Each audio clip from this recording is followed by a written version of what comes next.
Assalamualaikum warahmatullahi wabarakatuh. Waalaikumsalam Waalaikumsalam warahmatullahi warahmatullahi wabarakatuh. wabarakatuh. Baiklah, kami dari kelompok 6 akan mempresentasikan hasil analisis kami mengenai sistem sanitasi dan juga drainase. Sebelumnya, perkenalkan anggota kelompok kami, ada Amel Anzelina, kemudian ada Aulia Fauzia, kemudian ada saya, Dwi Intan Azura Purba, selaku moderator, dan ada Radian Saipul Zulfikar. Untuk lokasi pengamatannya sendiri, kami mengambil lokasi di Masjid Al-Furqon UPI Bandung, Universitas Pendidikan Indonesia, tepatnya di Jalan Dr. Setiabudi, nomor 229 Isola, Sukasari, Bandung. Sebelumnya tentu saja kita harus mengetahui apa itu sistem drainase dan juga sanitasi itu sendiri. Sistem drainase merupakan saluran yang digunakan untuk menyalurkan massa air berlebih dari suatu kawasan seperti perumahan, perkotaan, dan juga jalan, yang mana fungsinya adalah mengendalikan jumlah air agar tidak terjadinya banjir dan mengganggu fungsi serta kenyamanan suatu kawasan. Sistem drainase ini terbagi menjadi dua, ada drainase alami dan juga buatan. Sistem drainase alami terbentuk secara alami tanpa adanya bangunan-bangunan pendukung, seperti bangunan pelimpah, pasangan batu atau beton, gorong-gorong, dan sebagainya. Drainase alami dapat terbentuk karena gerakan air yang menggerus permukaan tanah sehingga terbentuklah jalur aliran air yang berfungsi secara permanen. Sedangkan drainase buatan merupakan drainase yang sengaja dibangun oleh manusia untuk menyalurkan air. Contohnya adalah seperti selokan yang biasanya terdapat di pinggir jalan. Kemudian sistem sanitasi. Sistem sanitasi ini merupakan sistem yang berfungsi untuk menghindari manusia dari kontak langsung dengan zat-zat berbahaya yang dapat mengganggu kesehatan manusia. Sistem sanitasi ini terbagi menjadi tiga. Yang pertama adalah sanitasi dasar. Sanitasi dasar ini merupakan sanitasi yang harus ada di lingkungan keluarga, seperti misalnya penyediaan air bersih, sarana jamban keluarga, sarana pembuangan sampah, dan pembuangan air limbah. Yang kedua ada sanitasi lingkungan, merupakan usaha untuk mencapai lingkungan sehat melalui pengendalian faktor lingkungan hidup, khususnya yang mempunyai dampak merusak perkembangan fisik, kesehatan, dan kelangsungan hidup manusia. Mencakup perumahan, pembuangan kotoran manusia, penyediaan air bersih, dan sebagainya. Kemudian yang ketiga ada sanitasi berbasis wadah, mengacu pada sistem sanitasi di mana kotoran manusia dikumpulkan dalam wadah atau kontainer yang dapat ditutup dan dapat dilepas yang diangkut ke fasilitas pengolahan, seperti misalnya septic tank. Kemudian sistem penyaluran limbah. Berdasarkan sistem penyalurannya, air limbah dibagi menjadi dua tipe, yakni yang pertama ada sistem terpisah, di mana sistem pengumpulan air limbah dipisahkan antara penyaluran air limbah dan juga air hujan. Pada sistem ini, air limbah akan dikonsentrasikan di suatu tempat keluaran seperti instalasi pengolahan air limbah. Sistem terpisah ini memiliki kekurangan yakni membutuhkan dana yang lebih banyak atau lebih besar dibandingkan dari sistem tergabung. Kemudian sistem tergabung menggabungkan aliran air buangan dengan air hujan. Sistem ini digunakan apabila daerah pelayanannya adalah daerah padat dan sangat terbatas lahan untuk membangun saluran air buangan. Sehingga hal ini bisa diterapkan apabila debit air buangan relatif kecil, fluktuasi curah hujan relatif kecil dari tahun ke tahun, dan sebagainya. Adapun kelebihan dari sistem tergabung ini biasanya membutuhkan dimensi saluran yang lebih besar daripada sistem lain, kemudian terjadinya pengurangan konsentrasi pencemaran air buangan karena adanya pengenceran dari air hujan. Sekian pemateri dari saya serahkan kepada pemateri berikutnya.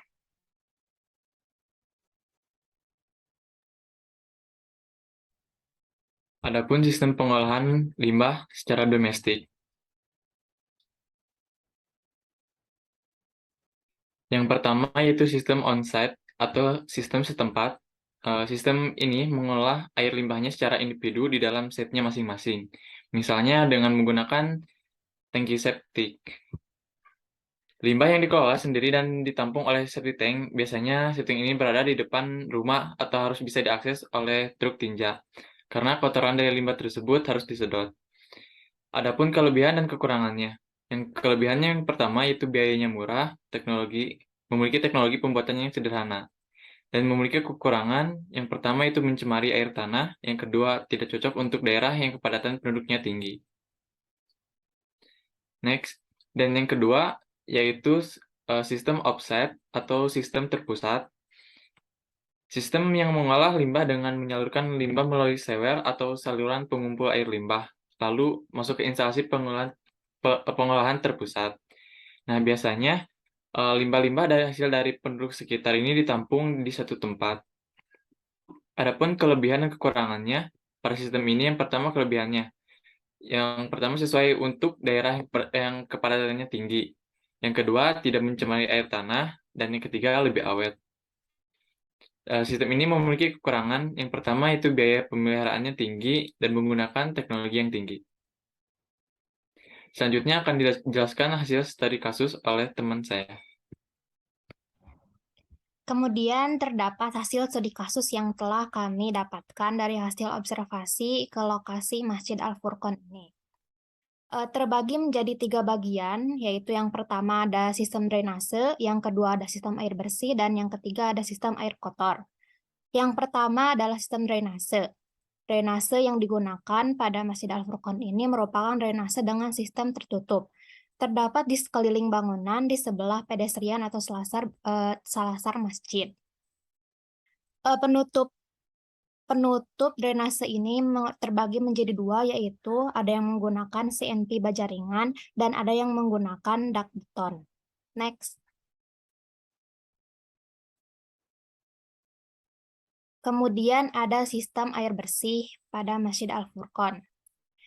Sistem air bersih ini bersumber pada bagian belakang masjid yang terdapat maintenance room yang memiliki pipa yang menghubungkan ke pipa-pipa air bersih seperti tempat wudhu, wastafel, dan toilet. Next. Dan yang terakhir ada sistem air kotor. Sistem air kotor ini mengalir ke dalam pipa-pipa besar yang menghubungkan air tersebut ke dalam selokan yang terdapat di bagian belakang gedung Ahmad Sanusi. Boleh selanjutnya dilanjutkan oleh teman saya, Aul.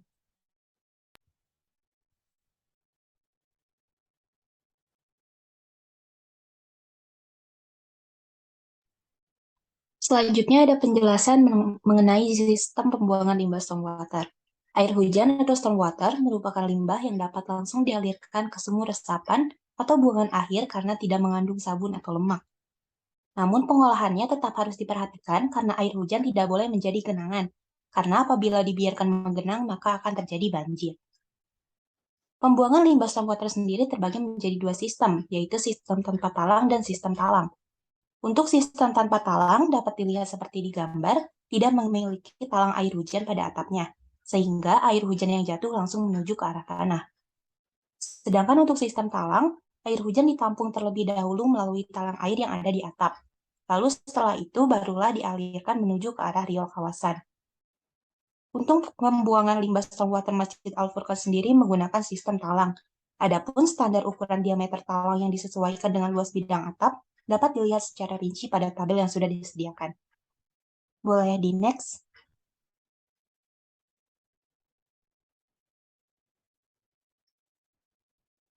Alat lain yang juga berperan penting dalam sistem sanitasi adalah wastafel.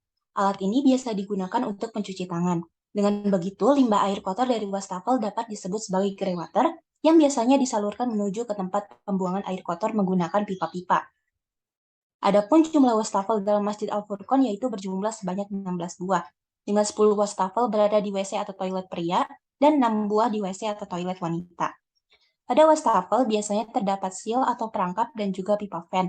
Fungsi dari perangkap yaitu untuk menyaring sisa-sisa makanan, minyak, dan kotoran lainnya agar tidak ikut menuju ke saluran pembuangan, sekaligus sebagai penyekat atau penutup air yang mencegah masuknya gas-gas yang dapat menimbulkan bau. Sedangkan pipa vent sendiri berfungsi untuk menjaga sekat perangkap dari efek sifon atau tekanan, menjaga sirkulasi yang lancar dalam pipa pembuangan, dan mensirkulasikan udara yang ada di dalam pipa pembuangan. Boleh di next.